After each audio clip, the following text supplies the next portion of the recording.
Please note, if you're listening to this, you must be 18 years of age or older. This podcast contains adult themes and may include descriptions that listeners could find offensive. Thank you. By coming out to ourselves, we free up the energy we spent keeping a part of ourselves hidden. Patrick Califia.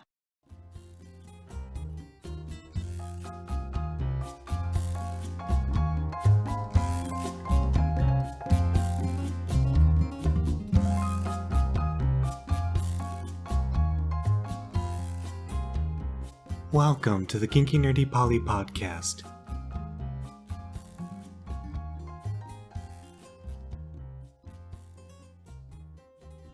Well, hello, I'm M. And I'm G. And in today's episode of the KNP podcast, we're going to be talking about... coming out as polyamorous. To give a short summary of today's episode, we will be talking about the general process of coming out, tips for coming out, potential outcomes, and then we will discuss, more specifically, our personal experiences. I'm going to say, I am loving the pseudo-Mid-Atlantic accent. Pseudo-Mid-Atlantic accent? I am from here! No, Mid-Atlantic is it's a fabricated accent from like the 1940s and 30s when they want to do movies for both English and American audiences. Sorry, transatlantic. That's the one. Oh, transatlantic. That's what I was thinking. Oh, transatlantic makes more sense. Yes. I was like, mid-Atlantic actually is a legit thing. No, I was thinking transatlantic, but then I said mid-Atlantic. I don't know why. That's okay. I don't know what I was doing there, but that's what I decided on. Yeah, I'm loving it. You're loving it? Are our audience folks gonna love it? You can vote at a fake poll at www.fakepoll.com/mid-Atlantic/actually transatlantic accent.com. I said .com twice, didn't I? Yeah, you did. That is a fake link. Link at the bottom of the show notes. Link at the bottom of the show notes. Damn. Okay, so today we're going to be talking about coming out as polyamorous. I think one of the first things we want to talk about is what is coming out exactly. And I think one thing to keep in mind is that coming out is just sort of a point where you're trying to reveal information. It doesn't often it's used in the sort of LGBTQ sense of like people coming out of the closet to say that they are gay or lesbian or trans. But you can come out about a lot of things. You could come out as atheist to your religious family. You could come out as being pregnant. And there are a lot of situations where you're revealing information which could also potentially put you in a vulnerable position. Yeah, I remember seeing a TED Talk about this a while ago, and I think it was done by a lesbian woman talking about, how she came out as being a lesbian, but then also saying like, okay, but this is not just exclusive to the LGBTQ community. There's a lot of ways that people come out, and it's actually more relevant than you might think. But ultimately, it's about disclosing something that you think might not be perceived well by, other people, or might set you up, like you said, in that vulnerable situation. So even if it could be perceived in a positive way, or could be perceived in a way that is, might not necessarily put you up in a disadvantage, it still is sharing something that might be, again, intimate, vulnerable. It's often shared with those who are close to you or those who you interact with frequently, such as your coworkers, your colleagues. We often think of like coming out to family as like what some of the first things that we think of with coming out. So because you're putting yourself in a vulnerable position, coming out is almost always uncomfortable. Yes, it's almost never a comfortable thing to come out because even if you think you know how it's going to go, you don't know how it's going to go. Yeah. So there's always that uncertainty which makes things uncomfortable. Yeah, even if you think like, oh, okay, these people are going to be accepting, it's like, it's still pretty uncomfortable. And I've noticed that in situations where you're coming out, if it often involves like systemic oppression or systemic hierarchies in society. So in relationship structures with polyamory, monogamy is the quote unquote default relationship structure in many societies. And I think it's muddied due to a long history of colonialism. So, at least in our society here in America, it's kind of seen as like monogamy is sort of the default. Yeah. And if you're coming out as polyamorous, that is certainly out of the norm. And it puts you in a position where that is seen as like a lesser sort of relationship structure. Mm. That being said, if you're coming out in, as something that's like a vulnerable position, you're coming out as polyamorous and it's something that is not normal, some people don't even know what the heck it is. Yeah. Why do it? There are a few different reasons, and it's obviously going to depend on the person about why they specifically are doing it. But I think one thing is even if you're not directly lying about something, like having to sort of tap dance in your mind around a subject can get draining. So just being able to sort of free yourself from that constant sort of mental drain of like, who knows about this? Who can I tell about this? I think being able to come out is sort of can often be freeing, or a way to free yourself from having to hide parts of yourself all the time. Yeah, it can be hard to remember who you're quote unquote keeping secrets from, so to speak. Yeah. And like, if you have some family members who you're like out to and others who you're not, or for example, or if you just always refer to like, oh, this is my friend or whatever, and then you like think like, oh, I might slip up and I might say my partner, and then they know that you have this other partner or what have you. Yeah, that can get very draining to keep in check like what you've told certain people. Yeah. About who. And I think another reason to come out, and this can be sort of like an activist thing, is to normalize polyamory, because like we were saying, not everybody knows what the heck polyamory is. Yeah. So part of coming out could just be to like be like, hey, like this is an actual possible thing in society. There are people who do this. And this comes more from a position of like, if you have the privilege and the safety to be able to come out to normalize this. Again, this could be a way to also be freeing if one of like your identities or your hobbies, passions is around doing activism. You could express this to people around you as a way to, again, engage them and be like, hey, you might want to think about like, there are people around that do this sort of thing. And especially when monogamy is out there being framed all the time in media representation and everywhere as being the default. And so it could be just to introduce people to the topic, but this also takes a lot of privilege. Yeah. I think another reason is to find support from your friends or family. Being able to be truthful with them means that if they're accepting, that they can provide you either emotional or some other form of support as you navigate your life. Absolutely, with friends, family, and with community members. So for example, if you do end up coming out to people in like a religious community or in a, an organization that you do certain types of work with, for example, if you are able to come out in a community, like community organization or religious organization, sometimes you are able to find support in that way too, if that's important to you, or spiritual sense. Yeah. So then you can find, more support from various sources. But if you are not out, then that does get a little bit trickier. So there can be many benefits to coming out, and there's even more than what we've just listed there. But in order to even come out, there might be some tips that you can consider before you take the step to come out. So we'll talk about some tips, some practical tips, and some things that may or may not work.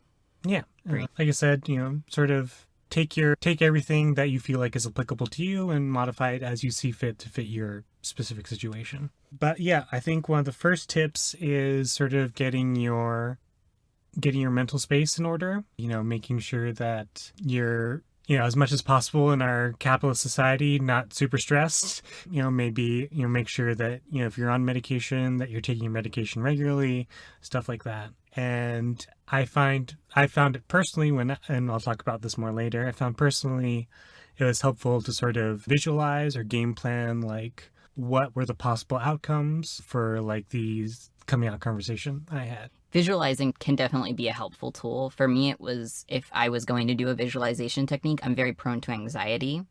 So for me, visualizing could lead to catastrophizing.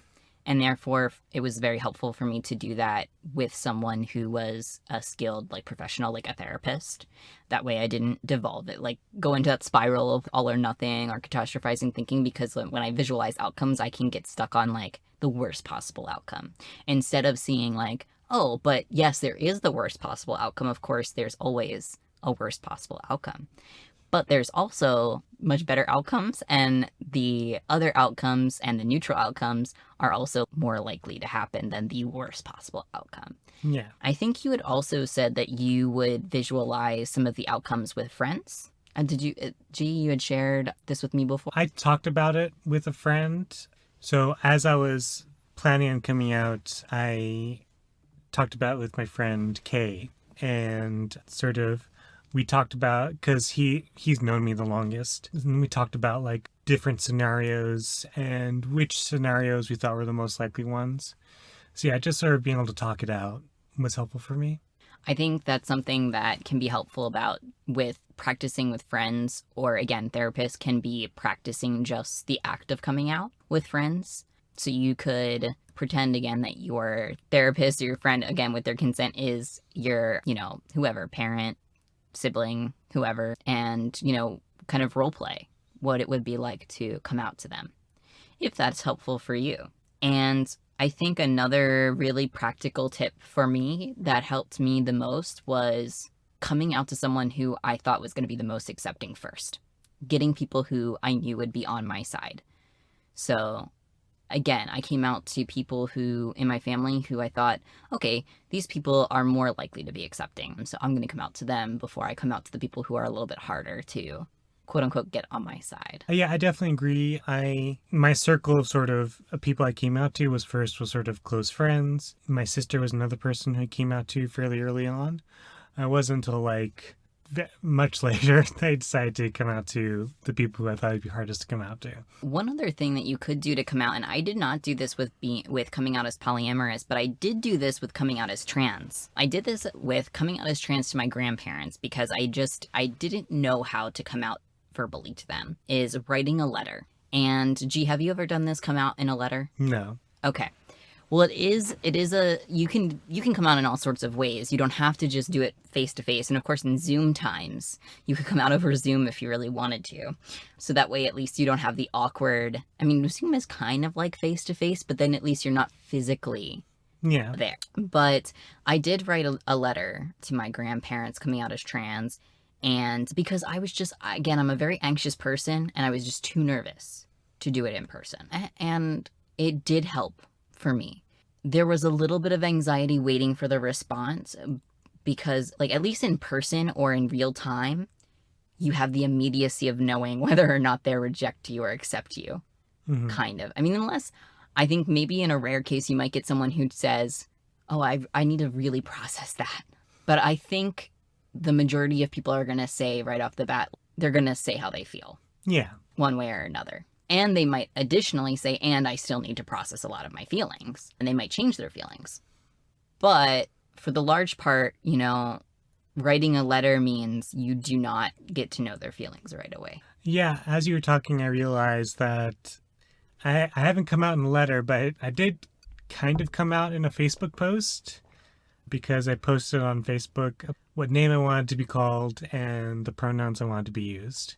But that was just for distant acquaintances at that point. So I don't know how much of that you'd consider like a coming out to. There wasn't a whole lot on the line if some distant person who I haven't met in like 8 years was like, I can't. Yeah. Can't even with this person. Oh, you don't have to come out to everybody. You only have to come out to the people who you want to come out to. Like, for example, I came out to my friends and family about everything that's going on in my life, the fact that I am polyamorous, the fact that I'm non-binary. I did eventually tell my work that I am non-binary because I wanted them to do specific things like change what name they called me, what pronouns to use, stuff like that. I have still not told my work that I'm polyamorous because, frankly, I don't think it's any of their business. The only reason I told them I was non-binary is because I want them to call me certain things and use certain pronouns. Otherwise, I would still think it's none of their business. So, yeah. And, if there's any family member who you're not comfortable coming out to, or any, like, part of your social circle which you're not comfortable coming out to, like, you don't have to do it. Like, just do what feels right to you and what is safe for you. Now, that being said, because if you do choose to come out to anybody in your friend circle or family, bio family or chosen family, it is possible that even if you don't come out to everybody, word might get around. Yes. So unfortunately, even if you don't want to come out to everybody, it might get around. And so you should also mentally prepare for the fact that you might be outed. Yes. And that is a risk. that you take with this. So regardless of your active choice to come out to people, you might get that choice taken from you. And I will say on the comment that you were just saying, G, about coming out at work because of like being polyamorous and like you didn't think it was anybody's business, is I had just realized that, you know, I had never necessarily actively come out as polyamorous in a work setting. I've never said I am polyamorous, but I realized that I have often said things like my partners, or I guess with colleagues that I've gotten very close to that we became friends, I've said like, yeah, I'm polyamorous, just blatantly. But just like off the cuff, I've realized that I've said things like my partners, or I'm going on vacation with my one partner. And I don't really try to necessarily hide that. But I think that is like its own type of coming out. As I'm talking with you, I've realized it's like this, not an overt coming out, but like a subtle coming out. Yeah. But also partner's just like a wonderfully ambiguous term. It's kind of ambiguous. Yeah. Like, am I going on vacation with my business partner? Do I have a law firm secretly on the side? Secretly on the side. Like I'm a PhD student, but also am I a highfalutin lawyer? Right. Who knows? Or am I about to go rob a bank? Phoenix Wright? Am I about to go rob a bank? My partner here. Yeah, what the? Right. I was trying to go for Italian mafioso, and that did not come out. I don't. Again, you can go to www. Not a mafia accent / yeah. So the last tip I want to talk about, which I have not done myself, but I saw it online as I was doing research for this episode, is a tip that's actually adapted from a tip from the Dan Savage Love podcast. And the idea behind, I understand the reasoning behind this tip, but I also think there's a possibility for it to backfire. But basically the tip is to bring your partners around but introduce them as friends and let your family get to know them. And once your family's gotten to know them and hopefully like them, then you come out as polyamorous or as gay in the original tip. And I understand the logic behind this, because the idea is, instead of having some sort of abstract idea that you can dehumanize, you instead have to face the reality of like, oh, this is a person that I like, and I have to confront the reality of this person's humanity and the humanity of the partners that they just introduced. I understand the logic of that. I also feel like there is a possibility of this like backfiring and feeling like somebody like accusing you of like lying to them and misleading them. So yeah, what do you think about this? My gut reaction is that I can totally see it backfiring, because it could, for some people, be like, oh, that betrays a certain trust between us, because it could be seen as quote unquote lying. And I can see some people getting upset about that. So I would say it would depend on like every person has to judge this approach for themselves and how they think those people are going to react. Yeah. Yeah, I can see it going poorly. Yeah. But I also understand the logic. Yeah, the logic is there. Like, humanize the people. I think that's even how in general society, when we talk about activism in general and just exposing people to polyamorous people, just like knowing like, oh, hey, there are people out there, you know, my coworkers and my whatever that are polyamorous and they're like totally normal people. Even just that is a good thing to know that there's other people that are different than us in society, and they are everywhere, obviously, that idea. So humanizing people, I think, is good. When it becomes so personal, it becomes a huge risk, because it's like you have the background with, especially when it comes to like family, it's like, oh, or like really good friends. Yeah. Oh, risky. So yeah, this is definitely, like we said at the top of the section, you know, take these tips and, you know, come up with strategy that suits your situation.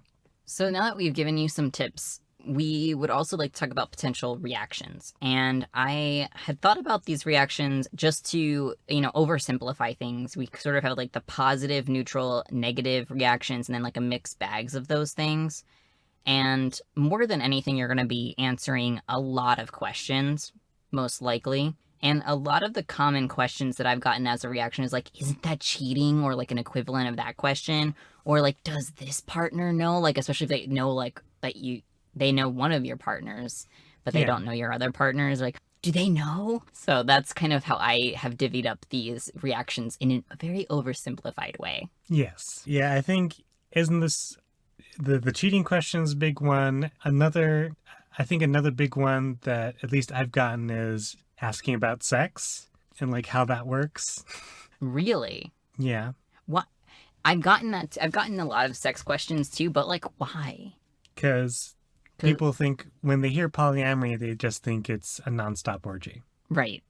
which it's not.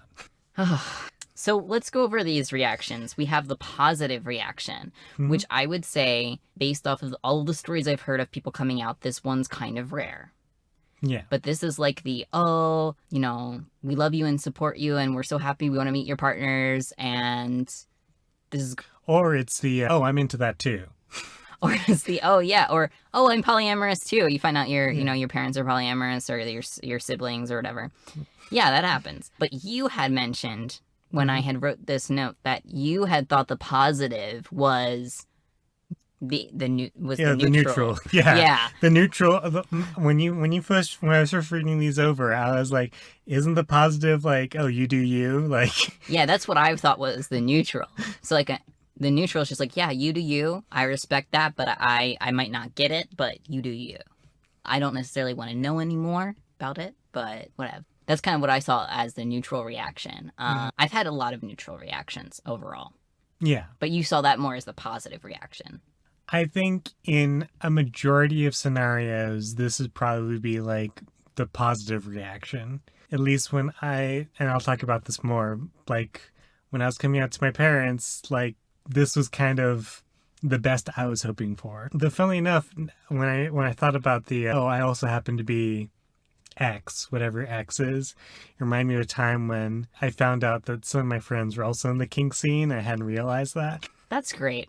I still really want to have that experience. It's actually something that I know people who have found out some of their family members are in the scene or like siblings. And I like kind of always wanted that experience to have that solidarity of like knowing that someone in your family or whatever, or, you know, close friend circle from whatever is in the scene or is polyamorous, just to like know like, oh, hey, there's someone like quote unquote on my side, you know, in my family, but I haven't had that experience. So what is your experience? G, you want to talk about your experience with, oh wait, do we skip over a bunch of stuff? I'm sorry. A bunch of stuff. I'm so sorry. I got ahead of myself. Yeah, you're just eager. I'm eager to know about your experience of coming out. Yeah. But let's go back. So we've got the neutral, and now the negative is pretty common. The negative of coming out as polyamorous, which is like, you know, you could lose your relationships entirely. Like you could quote unquote be disowned. Your family members or friends could cut you out of their life. Or just distancing our relationships. Distancing, judgment. They could think that you are a lesser person because of being polyamorous. You could lose your reputation. You could be discriminated against. Yeah, because being polyamorous is not a legally protected class. That's right. And it can lead to a lot of misunderstanding. So it does take with it a lot of risk. Yeah. And lastly, there's probably the most common reaction, which is a mixed bag. Like some combination of the above three. Of course, we're oversimplifying here. But most likely when you come out to somebody, because humans are complex, they'll have complex responses to what you're telling them. So it could be some combination of all three or just two of them. Yeah. It's like questions and then like judgment and then like eventual acceptance. Like, yeah, some degree of acceptance. Like, okay, you do you. Yeah. So, G, tell our audience folks, what was your experiences like coming out as polyamorous? So like I said, when T and I first started doing polyamory, I think the first people who knew were sort of in our social circle. And then I eventually told my sister about it, and that went pretty well. She also told me that she was sort of into polyamory as well, though not quite as, more like a closed triad at the time, if I remember correctly. And then, but that was quite a while ago. Very recently, within this last year, I decided to come out to my parents about everything in my life. Well, not everything, but about being polyamorous and about being non-binary. So I took them out to dinner, had a conversation, and towards the end of dinner, I decided to finally bite the bullet and tell them about everything. And they asked me a lot of questions. Initially I got a lot more pushback about being polyamorous than about being non-binary, which was kind of the opposite of what I was expecting. And initially they said that they were accepting, and to a certain extent they have become fairly accepting of, we don't talk about much, but they seem to accept the fact that I'm polyamorous. Oh, they also ask questions about the question that came out of left field for me was like, well, how do you plan on raising kids in this environment?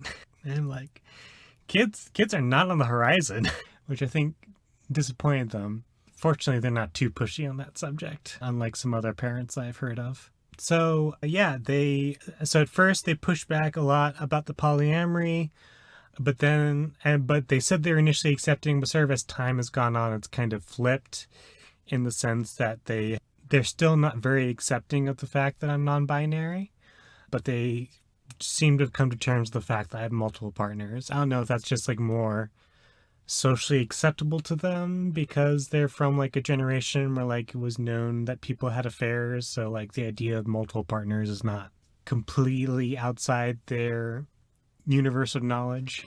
Yeah, that's an interesting remark because certainly I remember even when I started dating, my mom would say things like, you don't just have to date one guy. You don't have to, like, she was very much like, you don't date one person until you go steady.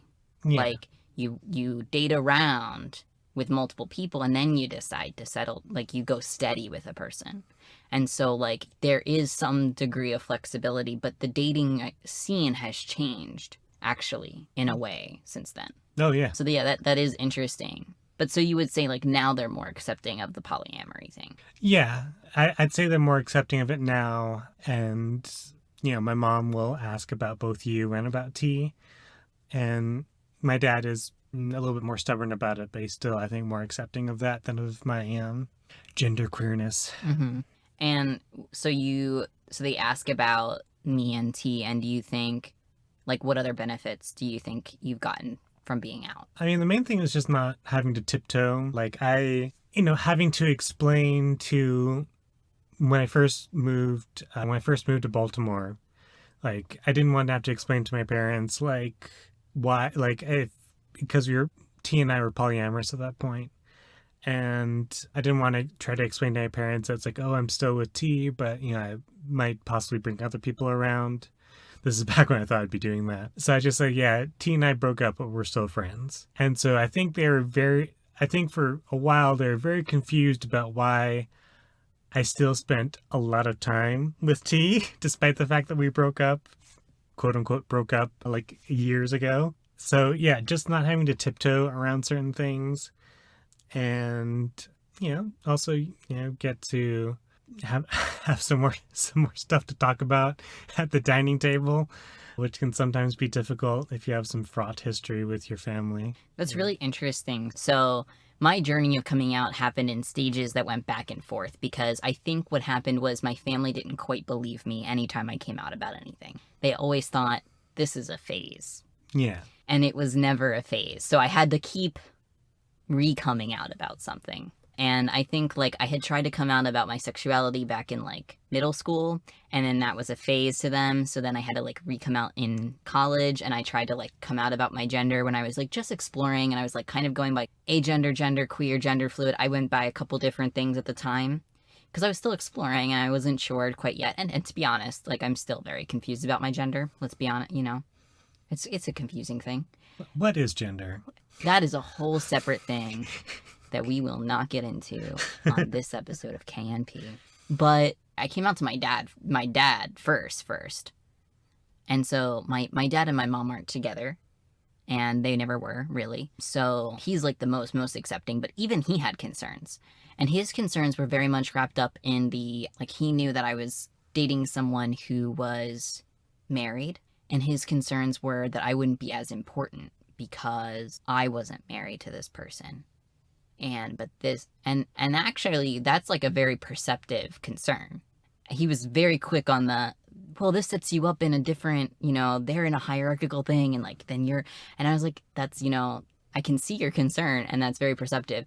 And he was just so concerned for my emotional well-being. Mm-hmm. And I could see him as being, if he had been given the option when he was younger and polyamory had been more of an option, I could have seen him fitting in with polyamory as a relationship structure, because I think in his, like, when we've talked about relationships, he's told me that he identifies as like aromantic, for example. And he does seem to be someone who would fit, not that aromantic people have to be polyamorous, but just how he talks about it is a little bit more like relationship anarchy style. Yeah. And I'm like, I could totally see him like fitting into that kind of thing. And he like doesn't like the idea of marriage very much. And so it's okay. So he was accepting, but he still had concerns. And then I came out to my sister and she was like crying, and like, even though she was concerned about me because of, again, it comes back to a lot of this heteronormative stuff where it's like, what about marriage? It's always about marriage. Or in your case, it was about children. Yes. Which in my case, the marriage was the precursor. Let's be clear. The marriage was really a precursor to the kid question, because it all rolls into each other. Yeah. And when I had finally come out to my mom as being polyamorous, it again falls into this heteronormativity, because you know how you had said like your mom would ask about me and T. Well, my mom put you and X on a very different framework, because she understood you to be at the time, because you were only going by G at that time when I came out to her, as a masculine being. And she refused to see me as a masculine being. And so she saw us as a theoretically straight couple. And therefore, she only wanted to know about you. But there was never any straightness going on in any of it. There was zero straightness, ever. So you had just said it's nice that you have things to talk about at the dinner table. Like, that's one of the benefits for you, is you actually get to talk about your partners. You get to talk about, like, what T's doing in work. You get to talk about, you know, what I'm doing with my stuff. Yeah. I get to brag about your research papers. Yeah, whatever. And what happened with my mom was like the opposite. She kept on saying she wanted to know more about my life. And when I finally opened up about my life, whenever she would say, well, what's going on? I would try to talk about my partners. I was shut down. I don't want to hear about that, you know? So actually hugely backfired. And I will say too, it wasn't just with my family that this backfired. And this isn't to say that I regret coming out. I will say I still am glad that I came out and that I'm free, in a sense. I don't talk to my mom very much, but I'm still glad that I, you know, came out and it's done. Yeah. But I've also had to come out to like therapists, which we don't often think of that. But sometimes, like, I haven't always had the choice of knowing in advance that the therapist is going to be definitely polyamory friendly. Even if they're LGBTQ friendly, they might not necessarily know about polyamory. Yeah. And so I've had to come out as polyamorous, and I've gotten, in fact, with my last therapist that I trialed, that I ended up dumping, her immediate question to me saying that I'm polyamorous was, well, that's for the sex, right? Well, she couldn't be more wrong about that. So I don't know why the therapist would be wrong about asking the famously ace M. Yeah. About, isn't polyamory all about the sex for you? So again, the sex question, right? Yeah. Ugh. Yeah. No. Yeah. It was super awkward when I came out to my parents and they decided to ask me about if I was practicing safer sex. Well, at least that's what they asked you. They said, are you practicing safer sex? Yeah. Well, that's a nice question. All things considered, right? All things considered, yeah. Maybe if our relationship was a little bit different, it would have been fine, but... But it was, like, out of the blue for you, and it was like, this is weird. Yeah. And they're just assuming that you're having, like, loads of sex. Yeah, I guess. With a bunch of randos. Yeah. Yeah. Yeah, that sucks. I just, like, you know, as a therapist, even if that's your internal thought, is like, oh, this person is clearly having a lot of sex. You don't fucking say that. Like, you be curious. Like, you just open up, like, why are you practicing polyamory? Like, can you tell me more about that? Or, like, I don't have a lot of experience with people who are involved in polyamory. Like, what's that like for you? And maybe I wouldn't have had all of the spoons to educate her, and I would have had to have dumped her anyways. But, you know, it was just not a very considerate question. And what I could have done is I could have not come out to her, and I could have just got the therapy that I needed for my depression and anxiety. And I could have just put the polyamory aside and pretended to not be polyamorous for the duration of therapy. Again, that means tiptoeing. It means not being able to go to the therapist for support if things arise in my relationships. And I decided I need a therapist who is going to be able to be receptive to these things. Yeah. So I know you had said, like, when we originally talked about coming out as polyamorous, you didn't consider the therapy angle. I did not. I guess I so far have not had a bad experience with talking to an LGBTQ therapist about polyamory stuff. So I hadn't really considered it as sort of like a coming out experience because like I expected it. At this point I've been to enough therapists that like I expect the LGBTQ ones to be at least somewhat knowledgeable about polyamory. They don't have to be fully versed about it, but they have to be, but usually I found them to be accepting of it. So I was a little bit surprised to hear about your negative experience, and I'm sorry that happened to you. But yeah, it is. I mean, when you go see a new therapist, you're coming out about a lot of stuff, about a lot of your trauma. I've got a whole spiel ready to tell every new therapist to get them up to date. Mm-hmm. So yeah, I hadn't really thought of it as a coming out experience, but it is. Yeah, you're telling this. If you're seeing a new therapist, that's mostly a stranger, like all this personal stuff about your life. Yeah. One last thought that I had on my experiences coming out was, I had mentioned earlier that I kind of sometimes covertly or subtly come out as polyamorous to coworkers. And there was one coworker who like was talking about his fiance, I think girlfriend at the time. And he kept on being like, my girlfriend, blah, blah, blah, blah. And I had said like, oh yeah, my partners. And then like I'd mentioned at one point he stops me and he goes, we get it. You're polyamorous. Okay. And I was just like, okay, yeah. And he goes, well, you don't have to keep saying, like, my partners. And I was like, well, you were telling me about your girlfriend, so I just thought I would talk about my partners. And he was like, yeah, we get it, okay? I was like, sorry, how do you want me to phrase it? And he was like, no, like, we get it. I was just like, I didn't understand what was going on, but I realized that I think he didn't want me to talk about it. Mm-hmm. But he wanted to talk about his girlfriend a lot. And so I thought I was just reciprocating the conversation. I don't know what was going on there. Maybe it was a neurodivergent communication thing, but yeah. Yeah, I have not had a similar experience, mostly because I'm not that social at work. I have told one, at this point, former coworker. He has since left to another company, but he was a pretty chill guy. And, we talked up, and at a certain point I was like, yeah, I think the same thing happened where I mentioned partners to him, and he's like, oh, are you poly? He already knew what the term was, so I was like, yeah, I am. And like, but that's not a common, like, it's not like I spend a whole lot of time at the office water cooler chatting with the other office drones about that sports ball and, going out to the bars for the drinks. No idea what that's like. Well, so yeah, I've not really had that experience. I just wonder if I had only been saying my boyfriend, would he have reacted the same way? I doubt it. Right. Or singular, what if I had only been saying my partner? Again, I doubt it. You doubt it. Yeah. Okay. Weird stuff. Yeah. Well, on that note. All right. If you like this episode and you want to share it with everybody who's your partner's with, your metamors with people who you want to let them know that you're polyamorous, you want to come out with our podcast, if that's how you want to do it, you do you. You can share this episode with everyone and everyone who's thinking about coming out. And please consider donating using the link at the bottom of the show notes. This is M. This is G. Don't be afraid to love how you love. Love what you love. And love who you love.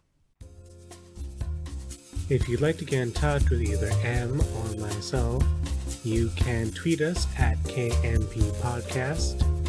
You can find us at knppodcast.tumblr.com, or you can email us at kinky.nerdy.poly@gmail.com.